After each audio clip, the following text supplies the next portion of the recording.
ଆମର ଭକ୍ତି ସଙ୍ଗୀତ ତରଫରୁ ଓଡ଼ିଶା ରାଜ୍ୟ ସରକାର ସଂସ୍କୃତି ଡିପାର୍ଟମେଣ୍ଟ ତରଫରୁ ପ୍ରତିବର୍ଷ ତାଙ୍କର ଜନ୍ମଦିନ ଅବସରରେ ଏହା ପାଳନ ହେଉଛି। ତାଙ୍କର ଅପାର ପୁଷ୍ପଙ୍କର ଯେତିକି କୀର୍ତ୍ତି ପ୍ରତିଭାକୁ ସବୁବେଳେ ସ୍ମୃତିଚାରଣ କରିବା ପାଇଁ ଏହାର ଉଦ୍ଦେଶ୍ୟ ଏବଂ ପ୍ରତ୍ୟେକ ପୁରପଲ୍ଲୀରେ ଯେମିତି ସେ ପରିଚିତ ଥିଲେ ତାଙ୍କୁ ସବୁଦିନ ପାଇଁ ମନେ ରଖିବା ପାଇଁ ଏହାର ପ୍ରଚେଷ୍ଟା ଆମେ ଜାରି ରଖୁଛୁ।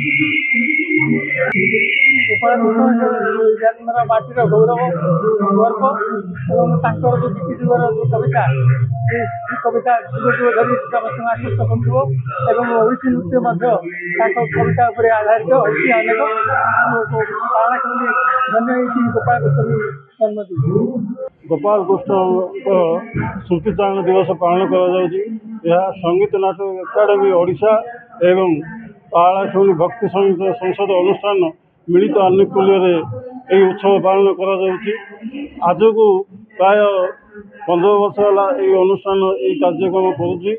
ଆଉ ଉପାନ୍ତ ଅଞ୍ଚଳରେ ଗୋପାଳ କୃଷ୍ଣଙ୍କର ପ୍ରଚାର ପ୍ରସାର ଦିଗରେ ଏବଂ ଆମର ସାହିତ୍ୟ ସଂସ୍କୃତି କେମିତି ବଞ୍ଚି ରହିବ ଉପାନ୍ତ ଅଞ୍ଚଳ ପାଳାଖେମୁଣ୍ଡି ତାହା ପାଇଁ ଆମେ ଯତ୍ନବାନ ଏବଂ ଏହି ଅନୁଷ୍ଠାନର ପ୍ରଚେଷ୍ଟାରେ ଆଜି ଓଡ଼ିଶାର ବିଭିନ୍ନ ଜାଗାରେ ମଧ୍ୟ ଗୁଡ଼ାଏ କାର୍ଯ୍ୟକ୍ରମ ଚାଲିଛି।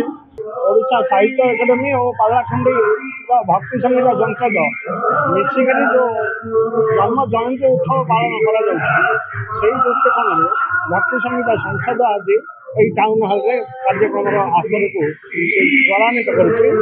ଆଉ ଗୋପାଳ କୃଷ୍ଣଙ୍କର ଯେଉଁ 1784ରେ ଜନ୍ମ ଥିଲା ଆଜି ତାଙ୍କର 241ତମ ଜୟନ୍ତୀ ଉତ୍ସବ ଅଟେ।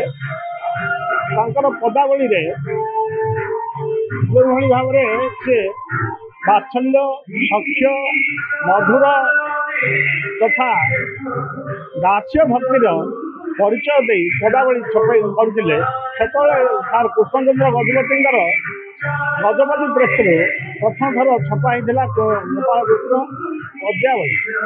ଏଇଟା ତ ଜୟନ୍ତୀ ନୁହଁ, ଏଇଟା ସ୍ମୃତିଚାରଣ ଉତ୍ସବ। ଏଇଟା ଦୀର୍ଘ ବର୍ଷ କରିକି ସଙ୍ଗୀତ ନାଟକ ଏକାଡେମୀ ଏବଂ ଭକ୍ତି ସଙ୍ଗୀତ ସଂସଦର ଆନୁକୂଲ୍ୟରେ ଏହି କାର୍ଯ୍ୟକ୍ରମ ଚାଲୁ ରହିଛି।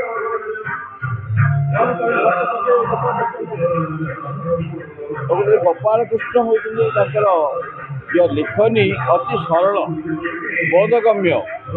ଯେକୌଣସି ପିଲାରୁ ବୁଢ଼ା ପର୍ଯ୍ୟନ୍ତ ତାଙ୍କର ଲେଖାକୁ ବୁଝିପାରିବେ। ଆଉ ତାଙ୍କର ଯେଉଁ ଲେଖା ହେଉଛି ଭକ୍ତି ରସ। ମୁଁ ତାଙ୍କର ଅନେକ ଗୀତକୁ ସ୍ୱର କରିଛି, CD ମଧ୍ୟ କରିଛି, ଯାହାକି ବହୁତ ଲୋକାଦୃତ ହେଇଛି। ଆଉ ନିଶ୍ଚିତ ଭାବେ ଏଭଳି ଯେଉଁ ମହାନ ଯେଉଁ ଆତ୍ମାକୁ ଆମେ ସମସ୍ତେ ସ୍ମୃତିଚାରଣ କରିବା ଉଚିତ।